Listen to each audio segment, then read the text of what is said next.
compromise. உங்க சைடுலயும் எங்க சைடுலயும். It's a GT promise.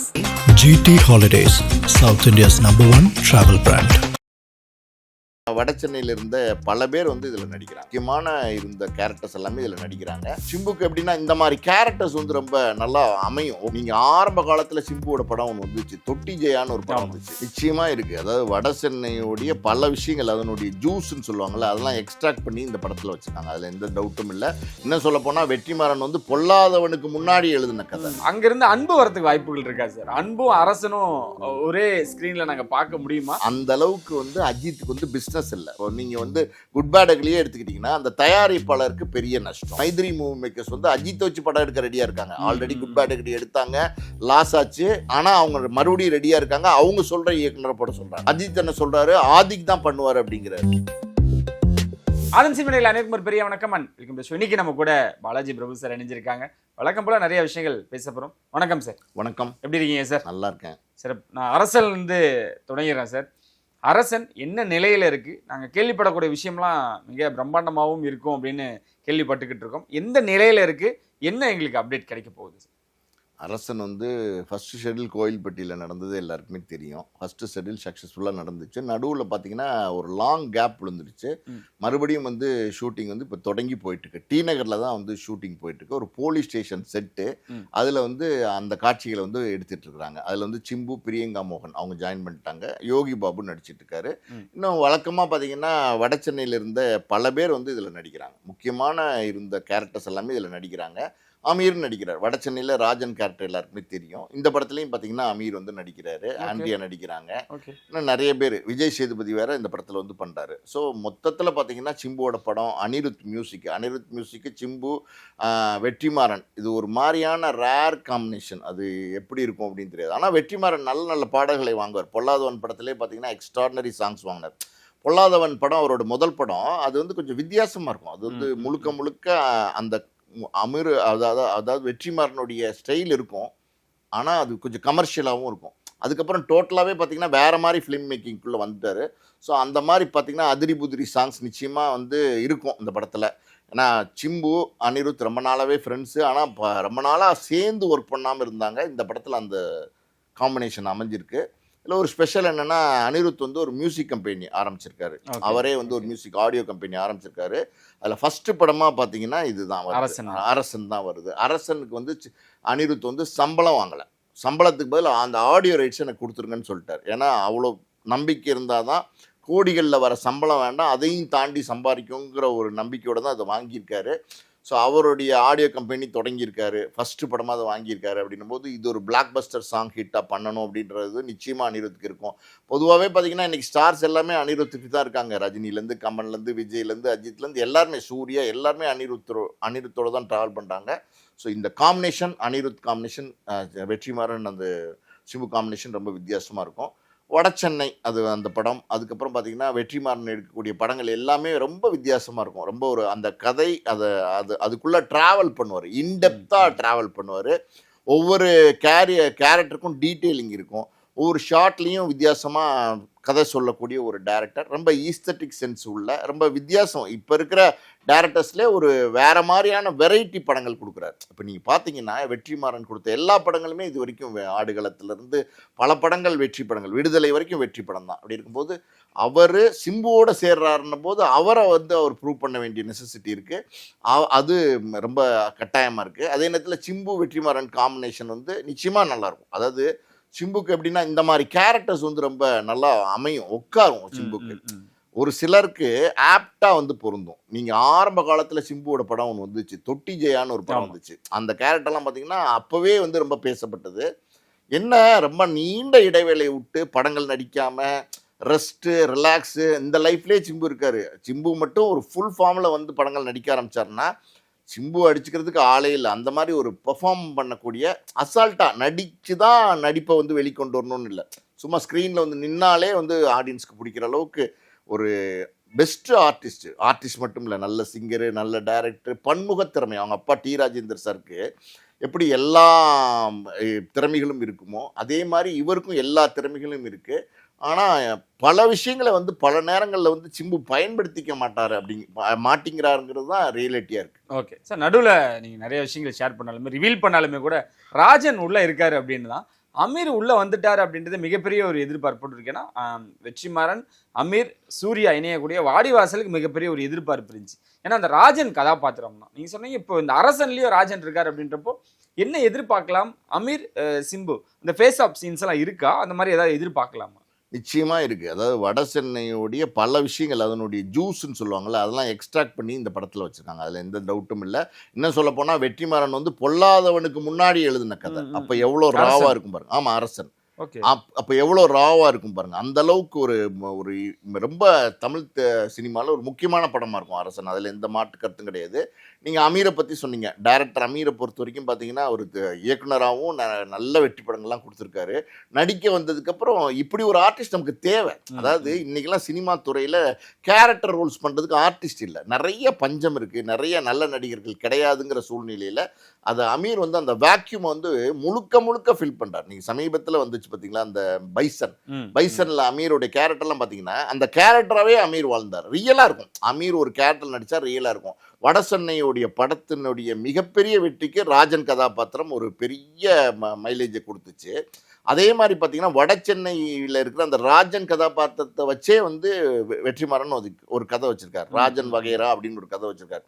So அவரை வச்சே ஒரு கதை பண்ணலாங்கிற அளவுக்கு இம்பார்ட்டன்ட் இருக்குது. அவரை வச்சு ஒரு படம் தனியாக பண்ணிங்கன்னு வச்சுக்கோங்களேன், அது எக்ஸ்ட்ராடனரியாக ஹிட் ஆகும். அந்த அளவுக்கு ஒரு பெர்ஃபார்மன்ஸ் பண்ணுறோங்கிறதே தெரியாமல் ரொம்ப இயல்பாக நடிக்கக்கூடிய ஒரு ஆர்டிஸ்ட் தான் அமீர். ஸோ அமீர் இந்த படத்தில் இருக்காருன்னும் போது இந்த படத்துக்கு பெரிய மைலேஜ். உண்மையாலுமே சொல்லப்போனால் அந்த வட சென்னையோட வெற்றிக்கு ராஜன், அதே மாதிரி இந்த படம் அரசனில் ராஜன் இருக்கார் அப்படின்னா அது நிச்சயமாக ஒரு பெரிய ப்ளஸ்ஸாக இருக்கும்.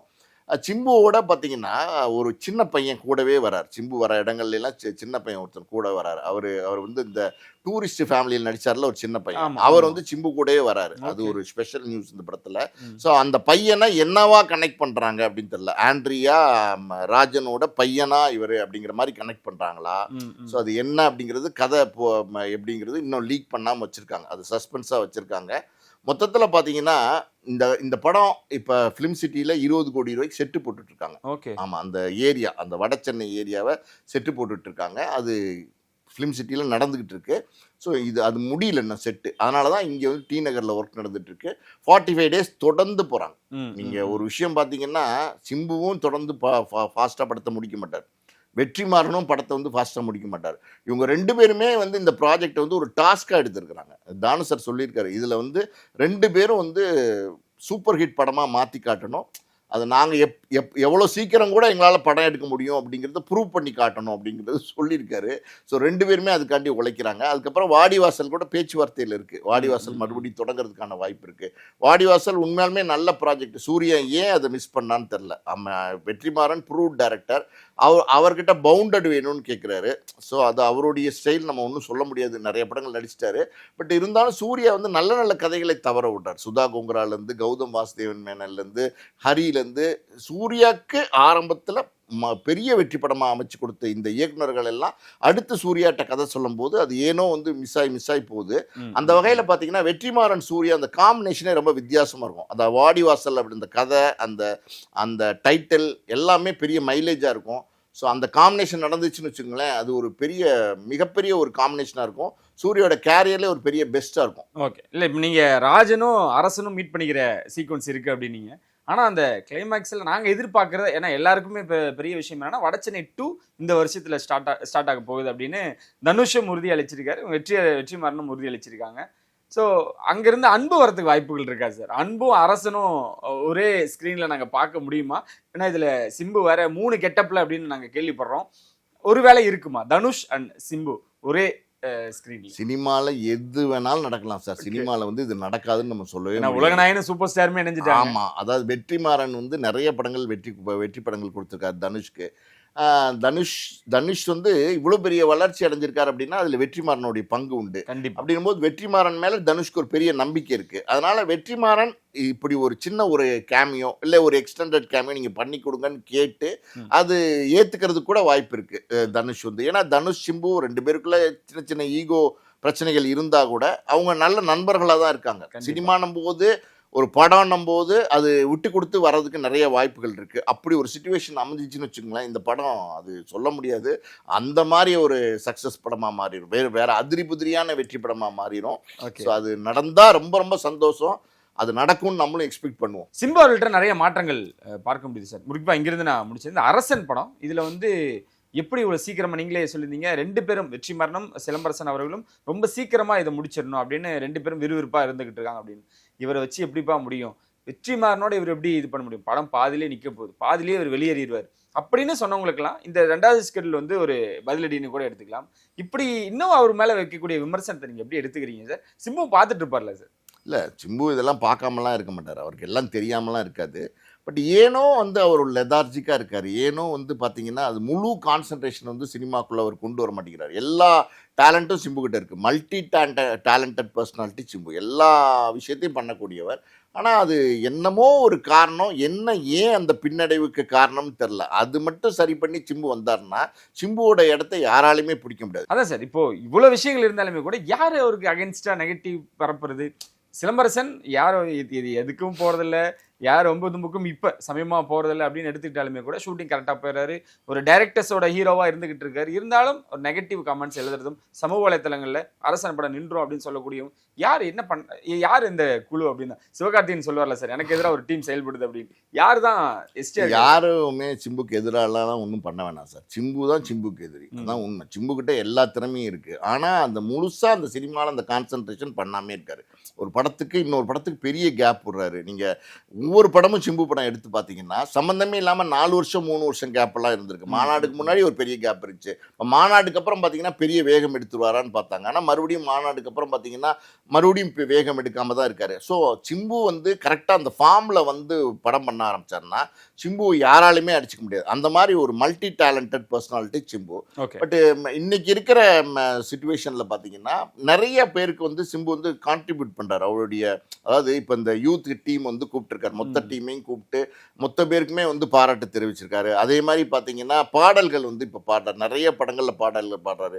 கருப்படத்தில் கூட பார்த்தீங்க பாடியிருக்காரு, நாங்கள் 4 பேர் பாட்டை வந்து பாடியிருக்காரு. ஆனால் அது வந்து ஆர்ஜே பாலாஜி படத்தில் ஆடுற மாதிரி காமிச்சிருக்காங்க. அது சூர்யா தான் பாடுறாரா படத்துலேன்னு தெரில. ஒருவேளை ஆர்ஜே பாலாஜி அந்த பாட்டை பாடினாருன்னா ஆர்ஜே பாலாஜிக்கு சிம்பு பாடி கொடுத்துருப்பாரான்னு தெரில.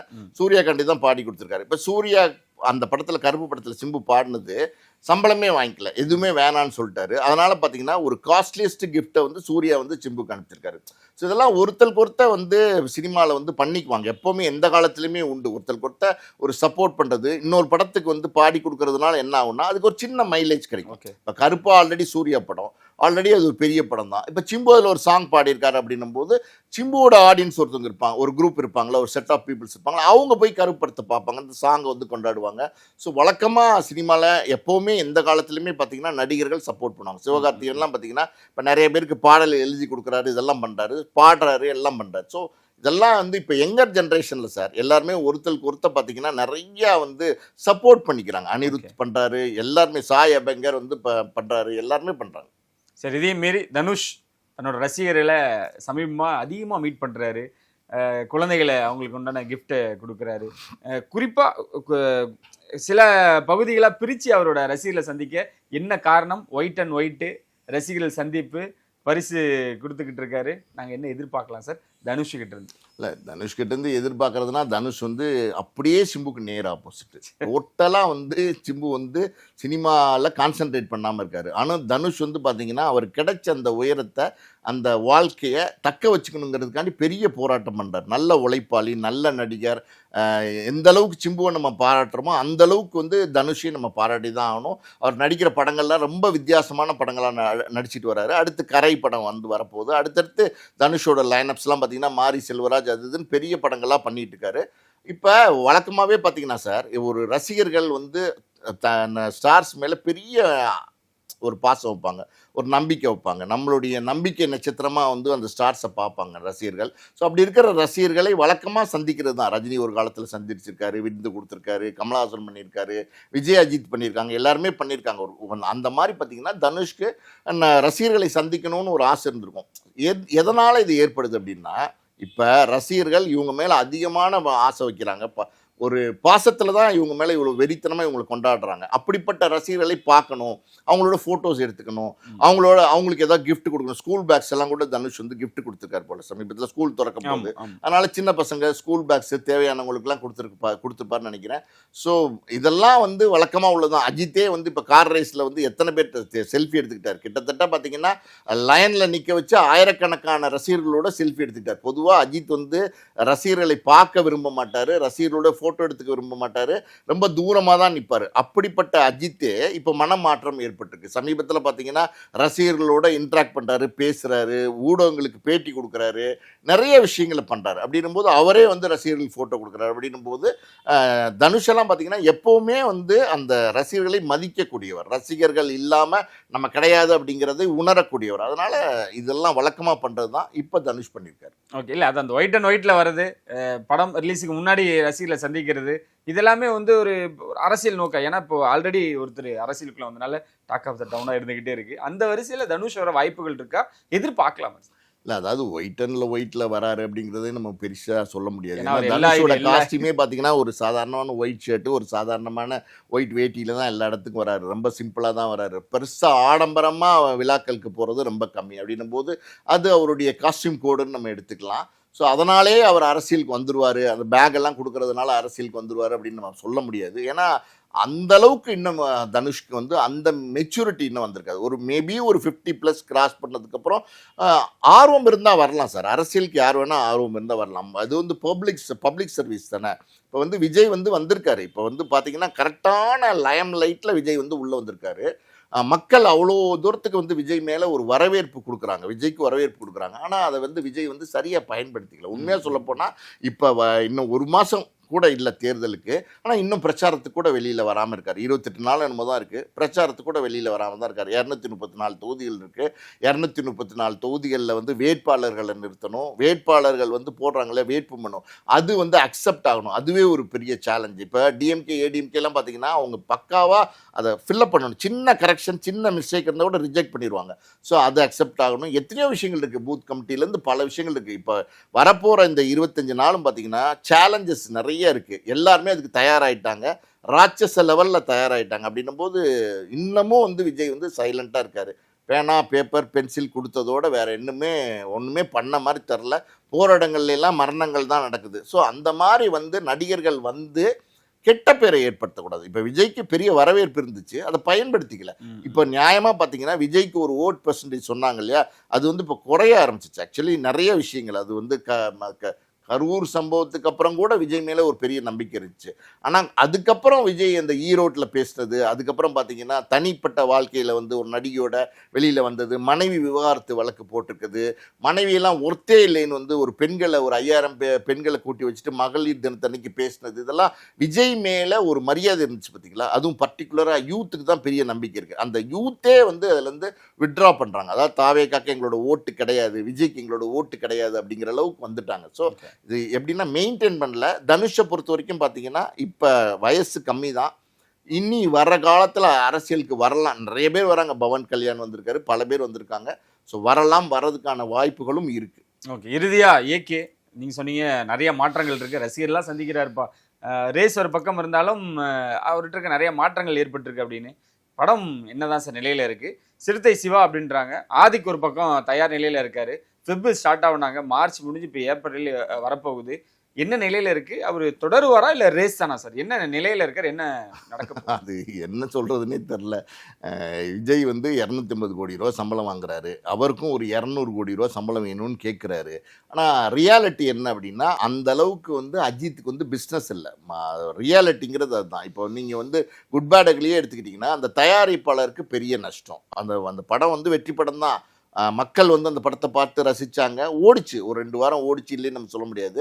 ஆனால் அதில் செலவழித்த காசை வந்து தயாரிப்பாளரால் திருப்பி எடுக்க முடியல, அந்த பிஸ்னஸ் வந்து ரீச் பண்ண முடியல. இதுதான் வந்து ரியாலிட்டியாக இருக்குது. இன்றைக்கி வந்து பார்த்திங்கன்னா ஓடிடியில் படங்கள் எல்லாம் பார்த்திங்கன்னா ரொம்ப கம்மியாக வாங்க ஆரம்பிச்சிட்டாங்க. விலை நிர்ணயம் பண்ணுறது வந்து பயங்கரமாக நிர்ணயம் பண்ண ஆரம்பிச்சிட்டாங்க. வேறு மாதிரி இப்போ பண்ண ஆரம்பிச்சிட்டாங்க. என்ன அப்படின்னா முதல்ல வந்து அஜித் படம், விஜய் படம், ரஜினி படம், கமல் படம்னு வாங்கிட்டு இருந்தாங்க. இப்போ தக் லைஃப்லாம் வந்ததுக்கப்புறம், இந்தியன் 2லாம் வந்ததுக்கப்புறம் நிறைய படங்கள் டிசாஸ்டர், விடாமுயற்சியெல்லாம் டிசாஸ்டர் ஆயிடுச்சு. அதனால் இப்போ என்ன சொல்கிறாங்கன்னா ஒரு விலைக்கு கொடுங்க, தியேட்டரில் இந்த கலெக்ஷன் பண்ணிச்சுன்னா இந்த விலை தந்துடுறோம், இந்த கலெக்ஷனை பண்ணிச்சுன்னா இந்த விலை தந்துடுறோம், கிட்டத்தட்ட 100 கோடிக்கு மேலே தாண்டுது அந்த கிளப்ல இணையுதுன்னா வேற விலை தரோம். இப்படி வந்து ஒரு ஸ்ட்ராட்டஜிக்குள்ள அவங்க வந்துட்டாங்க. அப்படின்னும் போது இந்த ஓடிடி பிஸ்னஸும் பெருசா இல்லை. அதனால வந்து அவர் கேட்குற சம்பளத்தை கொடுக்குற தயாரிப்பாளர் இல்லை. அதான் வெளிப்படையாக சொல்லணும், அதான் ஒன்று இல்லை. அவருக்கு மார்க்கெட் இல்லைன்னு நம்ம சொல்ல முடியாது. அவர் சம்பளம் ஜாஸ்தி கேட்குறாரு. அந்த அளவுக்கு வந்து படத்தினுடைய காஸ்ட் ஆஃப் ப்ரொடக்ஷன் எல்லாத்தையும் சேர்த்து முடிச்சு பார்த்தா அதை வியாபாரத்தில் அந்த படத்தை தயாரிக்கிற ஒரு அஜித் படத்தை தயாரிக்கிற தயாரிப்பாளருக்கு லாபம் வரணுமா வேண்டாமா? வரணும் இல்லையா? அது வந்து வரல, நஷ்டம் வருது. அப்படின்னும் போது தயாரிப்பாளர்கள் இல்லை. இப்போ ஆதிக்க ரவிச்சந்திரனை பொறுத்த வரைக்கும் கூடவே 1 இயருக்கு மேலே ட்ராவல் பண்ணிட்டு இருக்காரு. மைத்ரி மூவி மேக்கர்ஸ் வந்து அஜித்தை வச்சு படம் எடுக்க ரெடியாக இருக்காங்க. ஆல்ரெடி குட் பேட் அக்லி எடுத்தாங்க, லாஸ் ஆச்சு. ஆனால் அவங்க மறுபடியும் ரெடியாக இருக்காங்க. அவங்க சொல்கிற இயக்குனரை போட சொல்கிறாங்க. அஜித் என்ன சொல்கிறாரு, ஆதிக் தான் பண்ணுவார் அப்படிங்கிறாரு. ஸோ இதில் நிறைய கன்ஃபியூஷன்ஸ் இருக்குது. அஜித் ஒரு கேரக்டர் வந்து அவர் ஒரு ஸ்டிக் ஆன் பண்ணுறாரு சில விஷயங்களில். எனக்கு இந்த சம்பளம் வேணும் அப்படிங்கிறத ஸ்டிக் ஆன் பண்ணுறாரு. ரியாலிட்டியாக கிரவுண்ட் ரியாலிட்டியை வந்து அஜித் வந்து புரிஞ்சிக்க மாட்டேங்கிறாரு. அது என்னன்னு தெரில. ஸோ அதே மாதிரி பார்த்தீங்கன்னா இப்போ வந்து சிறுத்தை சிவா வந்து பார்த்தீங்கன்னா அந்த வீடியோலாம் ஷூட் பண்ணி கொடுத்தாரு. நிறைய விஷயங்கள் கூடவே இருக்காரு. சிறுத்தை சிவா அஜித் கிட்ட ரொம்ப பர்சனலாக பேசக்கூடிய ஒரு இயக்குனர். நிறைய 4 படத்துக்கு மேலே பண்ணியிருக்காரு. ஒரு நல்ல ஃப்ரெண்ட்ஷிப் இருக்குது 2 பேருக்குள்ள. அவர் வந்து வருத்தப்பட்டிருக்காரு அஜித் கிட்ட. இந்த மாதிரி கங்குவா பட தோல்விக்கு அப்புறம் யாருமே எனக்கு வந்து தேதி தர மாட்டேங்கிறாங்க அப்படின்னு சொல்லியிருக்காரு. ஸோ நிச்சயமாக நம்ம ஒரு படம் பண்ணுறோம் அப்படிங்கிற ஒரு அஷூரன்ஸை வந்து சிறுத்தை சிவா கொடுத்துருக்காரு. ஸோ இந்த கன்ஃபியூஷன்ஸ் ஆதிக் பண்ண போகிறாரா இல்லை வந்து சிறுத்தை சிவா பண்ண போகிறாரா அப்படிங்கிற கன்ஃபியூஷன் யாருக்கு வாய்ப்புகள் அதிகம் சார்? நானே உங்ககிட்டயே விட்டுறேன். சிவாவா, ஆதிக்கா? அஜித்தை பொறுத்த வரைக்கும் ஒருத்தருக்கு ப்ராமிஸ் பண்ணிட்டா அதுலேருந்து மூவ் பண்ணி வெளியில் வர மாட்டார். ஆதிக்கு ஒரு சத்தியம் பண்ணி கொடுத்துருக்காரு, இந்த படத்தை நம்ம பண்ணுறோம், அடுத்த படம் நீங்கள் தான் பண்ணுறீங்கன்னு. ஸோ ஆதிக்கு வந்து ஆல்ரெடி குட் பேட் அக்லி கொடுத்துருக்காரு, குட் புக்ஸில் தான் இருக்காரு. அப்படின்னும் போது அந்த ஆதிக்கு தான் வாய்ப்பு ஜாஸ்தி. சிவா வந்து நெக்ஸ்ட் ப்ராஜெக்டை கொடுப்பார். ஓகே சார், ரொம்ப நன்றி சார். வழக்கம்போல நிறைய விஷயங்களோட பகிர்ந்து நன்றி. யூனியன் சந்திக்கிறேன். உள்ள நன்றி.